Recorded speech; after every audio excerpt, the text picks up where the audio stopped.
I have a suggestion for the police.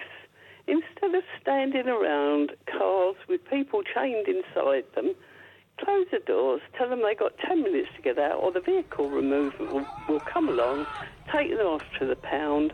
They will still be chained in there with no one to get them out until someone realises they're in there 2 weeks' time and can pay the £350 fine. Yes, and also if you got them into something that can move, you can sort of move them somewhere and just don't let them out somewhere else, can't you?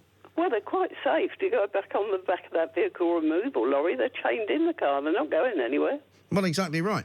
I mean, the problem here is that people don't seem to know what to do about mass protest, and it seems to me the police need to be a bit more intelligent about how they deal with it, because they seem clueless.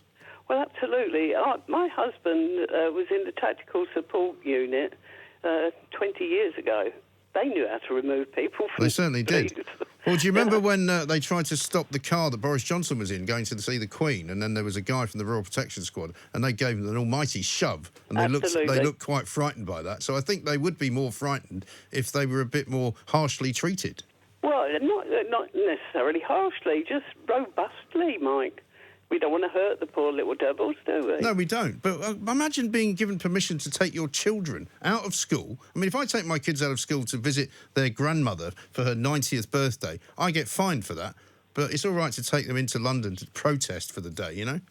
Well, they're teaching their children how to protest, I think. And the tents in Hyde Park. If I put a tent up in Hyde Park, it would be moved pretty. Oh, you'd be moved on. I know. It's such a double standard, Anne. I don't understand why. I think a lot of it, though, is down to Sadiq Khan, the mayor of London, who is basically a sympathiser with these people, and therefore he doesn't wish to make any laws which would affect them. Well, it's not only the laws, Mike. It's the commanders of the police. Yeah. No, I know. With them, they know what the law is. Yeah. They'd know what the law was if I sat down in the middle of Lordship Lane in Dulwich. Yes, of course they would. They'd be picking you up straight away. People think they've got a right to protest, of course they do, but they are causing a lot of problems, not only for the people who are trying to get around London, but for you guys. Yeah, absolutely, and you are right. Everybody does have a right to protest, but that right does not extend to disrupting people's lives, disrupting their livelihoods, and particularly from a policing perspective, drawing in officers from communities in London where they should and could be working on a daily basis. No, indeed. I got a lot of questions yesterday from people on Twitter and also from people ringing into the show saying, at what point does the kind of obstruction that they're taking part in become an offence, and when can you arrest them for that? We've been really clear that the activity of the protesters this time is unlawful. Yeah. So obstruction of the highway is an offence. There is a stated case that actually permits protest to obstruct the highway, but because of the level of disruption, the significance and the serious nature of that disruption, we put conditions on the protest yesterday under the Public Order Act, which means anybody protesting outside of Trafalgar Square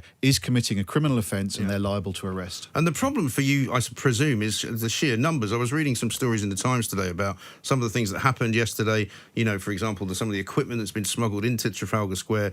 There was a car that was being guarded by 2 police officers, but they got distracted by somebody asking for directions. You know, there's so much going on, and I'm not blaming the police for any of this because it's a very difficult job that you guys are doing. But it's almost as though we need to come up with a different form of attack, if you like. Well, it's a really complex operation for us. So we are using every piece of legislation currently available to us to deal with the unlawful activity that we're encountering.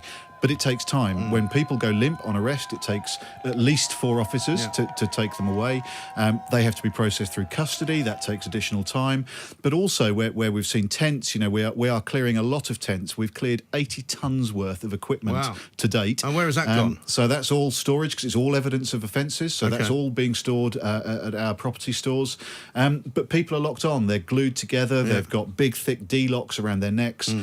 It's not a quick process. No. And obviously, once we've then taken the road, we have to maintain a presence so that we can sustain our presence there. And once you do arrest them, you probably haven't got that much room. I know that you've opened up a few old mothballed custody suites in order to put them in somewhere, but you can't hold them for long, presumably. Well, we are absolutely determined that people who commit offences go through the criminal justice system. You'll know from April, where we arrested over 1,100 people, nearly 900 people were charged, and 250 have now got criminal convictions as they're going through court. But of course, it does put further demand on our custody suite. But we're a big organisation. We will cope. We have got ways of escalating and managing that throughput through our custody suites. And how did it go last night? Because you have arrested, I think, a few hundred, maybe 600 people so far. In terms of clearing areas, I'm told that you have cleared a lot of Westminster. Are you confident that that is going to stay, that you can hold the line on that? Yeah, so we've asked for officers from around the country to come and help us. We've brought additional resource in, which is part of that. We obviously have to prioritise where our activity takes place. The original intention of Extinction Rebellion was 12 sites around Westminster. By last night, they only had 6 remaining. We've got Lambeth Bridge and Westminster Bridge open, so we've conducted an awful lot of activity because there are other priorities for us as well. We still have to police the rest of London, but we've got other big events with the half marathon and the state opening of Parliament that we've also got to contend with. Well, that's the big worry, isn't it? The state opening of Parliament on Monday, they're vowing to sort of, disrupt that in some way, shape or form. Clearly, the Queen needs to get to Parliament. I mean, how confident are you that that's going to go smoothly? Very. Are you? It's a big security operation. I should for say us. you're smiling quite confidently as you say that. I'm happy that the state opening of Parliament will take place. There were some people yesterday hoping that the Queen's Guard could somehow move them slightly more robustly than you're allowed to, but I suppose you couldn't comment on that. No, and obviously we have a thorough plan in place for Monday. Good. And what about City Airport? Because that's where they're planning to attack tomorrow. They say if they can't get inside the airport... I mean, I wonder whether these people have got some kind of delusions of grandeur and they think that they're actually in Hong Kong, because somebody said to me today, in Hong Kong they're demonstrating against communism. Here they're demonstrating to get it, which is rather ironic, I think. But can you stop them getting to City Airport? Well, as with any protest, we will be doing everything we can to minimise that disruption. There is no question that they will look to try and disrupt the City Airport as far as they can. Again, we have a very robust plan in place. We're engaged with them. We're explaining the disruption. They're not listening to us at the moment, but we are determined that our policing response will be much like you've seen to date, which is robust, arresting people and clearing disruption away. One of the questions I've had for officers like yourself in the past is, can you not issue them with some kind of, I know this is more of a judicial punishment, but can you not issue them with a sort of almost like a football banning order from coming into the centre of London and disrupting it in the same way that they have been arrested for and charged? The simple answer to that is no. We don't have that legislation. Would that be useful? Well, certainly we've been in consultation with the Home Office following April about legislation that would assist us in managing large-scale protest. A lot of the legislation was written back in the 80s, and protest has moved on. The tactics are different now. And I Police think tactics have certainly changed, because in the 80s there was a bit of head cracking going on. Yeah, well, it's absolutely right. The way we police in this country is by consent. We've got a really effective police service. We do need to be robust, but we have to work within the law. It would be wholly inappropriate for us to conduct activity that's unlawful, and we have to use force commensurate with what we're dealing with. Yeah, right. I mean, I remember, for example, the day that Boris Johnson was driving to Buckingham Palace, and there was a police motorcycle officer who was a lot more robust than anybody had ever seen when those Greenpeace people stood in front of the prime ministerial car. And most people that I know were going, good on you, give them a good shove. And I know that, you can't sit there and say that's what we'd like to do more of, but sometimes I wonder if these protesters thought that their punishment was going to be worse, that their treatment was going to be not quite so nice, that they might think twice about coming in from Berkshire to demonstrate on Mummy's day off. And I don't think that I would describe our approach as soft or nice, but we should be engaging people and treating them with respect. That's how we police in this country. That doesn't stop us being robust. You mentioned Boris Johnson there. I mean, obviously, depending on the situation that we're encountered with, we will use different levels of force and different levels of tactics. Sure. And as far as sort of what you've learned, you've clearly changed your tactics from April. You've made them more robust, as you said. What are you learning from this particular moment? Because I'm slightly worried, as many people are, that this will go on for a while, because their message is that we're not paying attention, which is wrong. Their message is that the world is going to die, which is wrong. Their message is kind of deluded, but I don't see that changing. So I see more of these protests rather than fewer. Well, I'm not here to comment on the rights or wrong of protest. Obviously, the police have to maintain that neutral line down the middle. There's no question that dealing with this type of protest is a challenge for the police service. As I say, we've had those conversations about legislation. But I think we have taken a different response. What we've done differently is we've been on the front foot. We've been very clear that the protest is unlawful, and we are arresting really significant numbers. Over half in 2 days than we arrested over the whole 2-week period last time round. But it isn't a quick process, and it won't be a quick process because of the things that we're facing and the level of resource that it sucks in. Sure. And what about the 2 weeks that they say they want to demonstrate for? Are you able to tell us whether that's going to be cut short, whether it's going to end before this week or what? I'm not going to promise that we will eliminate all disruption. There are a significant number of protesters around. Our aim is to minimise that disruption, and the earlier we can stop that disruption, the better. Because I live in East London, right? I've got to go out for dinner in South West London on Thursday night. Any chance of a police escort so I can get through the crusty chance brigade? at all. Thank you very much indeed. You're welcome. That is Deputy Assistant Commissioner Lawrence Taylor from the Metropolitan Police. Keep up the great work, because you know the people who vote in this country, the people who pay you the taxes in this country, are absolutely behind you. Thanks very much for coming in. There is no such scientific consensus about the future unless you've got a crystal ball. Well, you don't know. No, but that's not true, Mike. That's not true. Yes, it is true. It's not true. The world's leading scientists, nearly 2,000 of them, have been working on this issue for years, and they see very clearly what's happening with the climate and where it's Yes, heading. they do, but they've also got it wrong, having seen it very clearly in the past. You know, in 1989, the UN Panel for Climate Change actually said that we would all be dead, more or less, by the year 2000 and underwater in Canary Wharf if we didn't take a series of measures. Guess what? It didn't happen. I don't believe they said that. Well, I can tell you they did say it, and I can post you the actual statement if you wish. All right, do that for me. Because that happened in 1989, and it has happened many times since. And we've also had, you know, Greta Thunberg, Mark 1, 2, 3 and 4, going all the way back to about 1995, young children being put before the UN, telling us all how terrified they are. And none of it has happened. The ozone layer, for example, is the smallest it has been ever. As having just been announced by the people who've discovered it. But Mike, you're overlooking the fact that the ozone layer was fixed by human action. Yeah.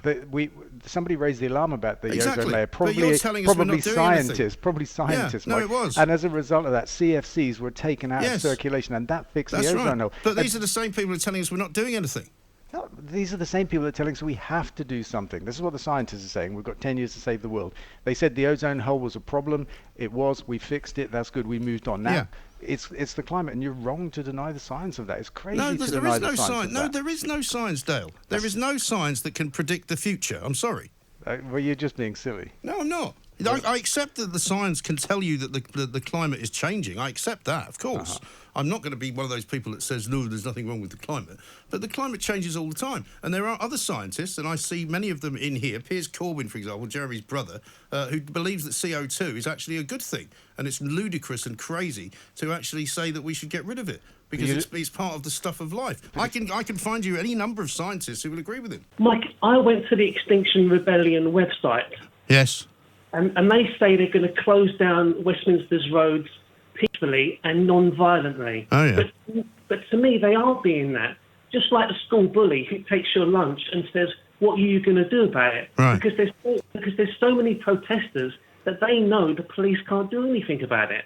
Yeah, because there's too many of them, I think. And the police, I mean, they arrested 300 yesterday, but presumably they'll all be released today if they kept them overnight, because they haven't got enough room to put them all.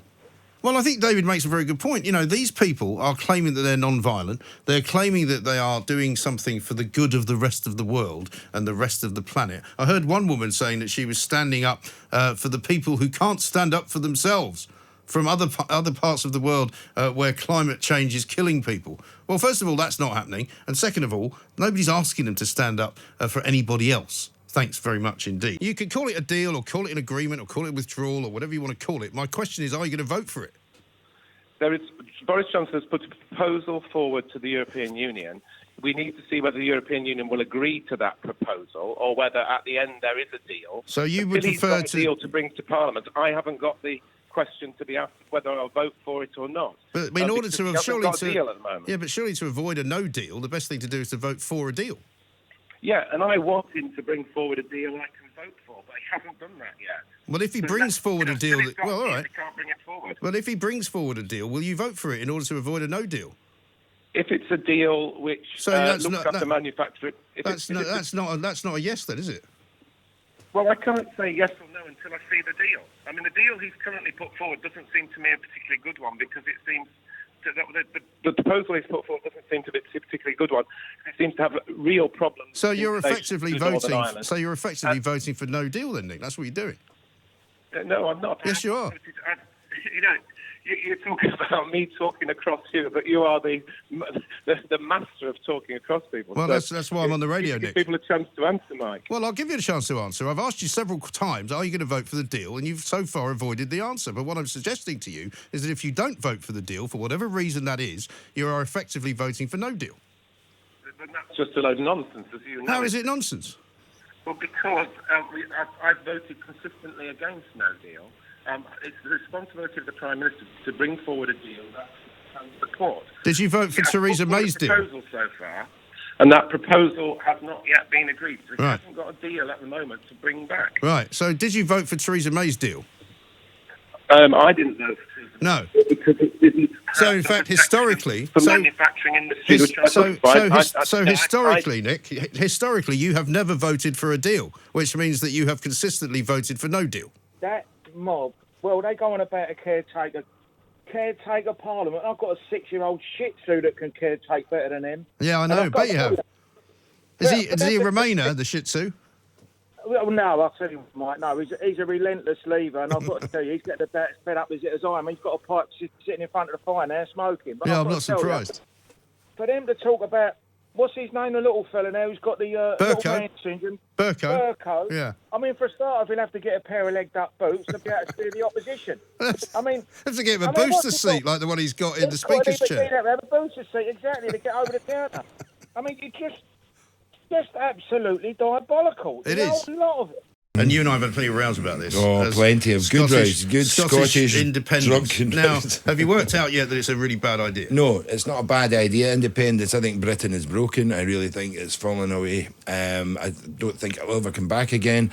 But personally speaking, I think the SNP are making a hash of it as well. Yeah, they really are. Because they don't seem to do anything now, the SNP, apart from just launch lawsuits against the Prime Minister up in the Edinburgh High Court. I was on a TV recently talking about that, and I just think, hold on here, this is not why I voted you guys into power. Yeah. I voted you guys in to, get the mandate for independence and self-governance, whether we like that or not, but not to go to court every time, something goes wrong. Because you can't, that's not going to work, is it? I mean, who's paying for it? And I think the SNP should withdraw from Parliament. Yeah.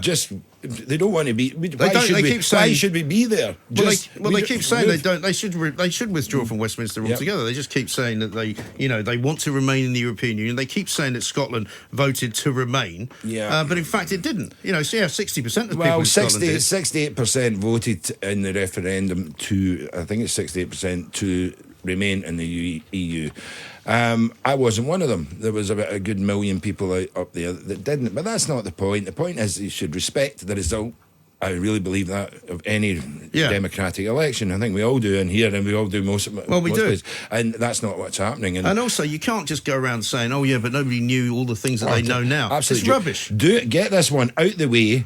Then, if we're allowed, which is another thing, to have an independent referendum, that's fine. Do that, but then respect the result of that. Otherwise, if we have that referendum and people don't like the result because Scotland wants to leave, they're just going to take us to court, aren't they? But why is it so difficult? Because I know that sort of cause célèbre from Northern Ireland that we all remember was a case in point where she said, even after the ruling, that she was still finding it difficult to get GPs to give her the cannabis oil prescriptions that she needed. So why is there a hold-up here? Why is there so much confusion if the government supposedly has made that possible? Yeah, so the government has made clear that GPs can't prescribe. It can only be consultant specialists. Okay. So that immediately makes it more difficult to access.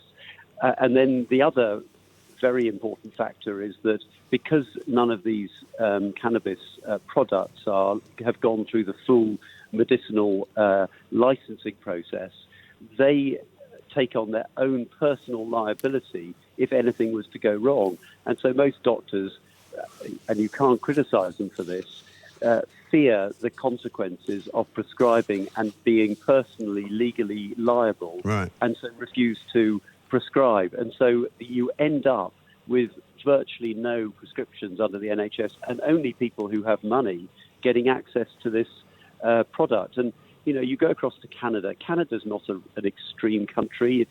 In many respects, it's a rather boring country. It's been legal now for both recreational use and medicinal use since last autumn, right? And the world hasn't caved in. Adults can make their own choice. If they want to use cannabis for medicinal purposes, they can choose to do so. And that means that all these people who suffer acute pain have access to a product which for many will help them a lot. We should legalise all drugs. Okay. Isn't there a danger when you do that, though? Because you then make everything kind of okay, as it were? Well, yeah, that's it, Mike. If heroin was legal tomorrow, are you going to go out and take it? No, I'm not, but my son might.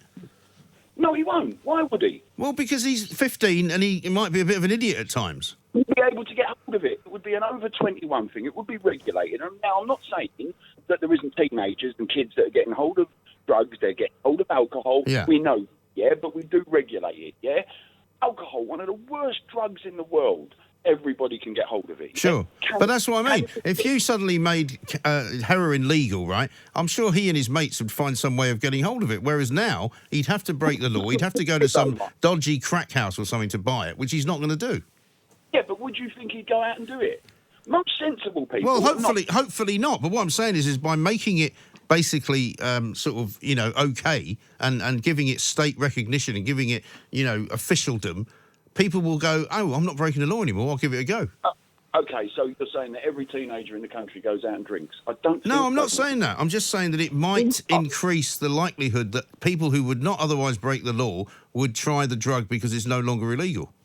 Okay, on that model then, you're looking at, say, like the Prohibition in America, yeah? Yeah. After it was made, after Prohibition was gone, there was a little bit of a party, I'm sure there was. Yeah. But it didn't suddenly go where everybody was drunk every single day of the week. No, that's because they already had been during Prohibition.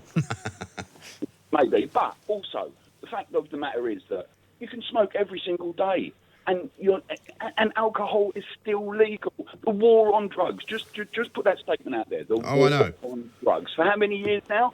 For how many years? 50, 60 years? Oh, God, for certainly as long as I can remember. Exactly. And we're not winning it. I take your point. I agree with you. And have we made any slight dent in it whatsoever? It's absolutely no. ridiculous. Well, I mean, as I said, it's actually now worse than ever. We are now the cocaine capital of Europe. Exactly. But also, who is stopping cannabis being legal in this country? I'm sure I've read about it, and I'm sure it's true that this country grows more cannabis for export than any other country in Europe. Yeah. Well, I think I'm right in saying that the drugs minister, the former, I think she might still be the drugs minister's husband, runs a very successful cannabis growing legal business. That's exactly right, Mike. And how can I be arrested for it? Well, it makes no sense to me. Honestly, Moses, it makes no sense to me, but I don't know what the answer is, and I'm unsure about the use of cannabis and the overuse of cannabis, and I don't know whether we should be encouraging it. Why are we not looking at the models of Amsterdam, Canada, like we said, America, where it hasn't gone completely ridiculous? The government would make money out of this. We could open up little coffee shops. Yeah, but we're different here. Why is it, for example, that that cocaine is mostly used in this country more than in any other city in Europe? Why is that? I can't answer that one, but drugs are really good. That's the problem. Yeah, well, they are. But the point is that that why in Britain do we behave in a different way to the way that people behave in Amsterdam? You know what it's like. I mean, you can go to Amsterdam any day of the week and not go anywhere near a drugs cafe, and people are very chilled out. You go into a bar, you don't see people arguing, you don't see people fighting, you don't see people stabbing each other. You know, why have we got these problems? Because it's illegal. No, that's not true. That's rubbish, man. No, it's not. The reason that we are having a stabbing epidemic in this country is because of who we are. The reason we take more cocaine than anybody else in Europe is because of who we are. There is something wrong with the people of this country. Give us a choice. Let us make our own decisions. Yeah, but you can make your decisions in Lisbon. You can do it in Switzerland. You can do it in Germany. You can do it in Italy. Nobody does what we do. They don't go around stabbing each other. They don't go around snorting more coke than anybody else. Because there's so much money illegally to be made. No, listen, you can't give me a pat answer to everything, Moses. There's a proper problem here that we need to discuss, and it won't be fixed by simply legalising all drugs. All right, what about just legalising cannabis then? Well, I don't have a problem with that necessarily, but I don't know that it's the... You see, I'm old enough to understand that sometimes you don't always have the answer.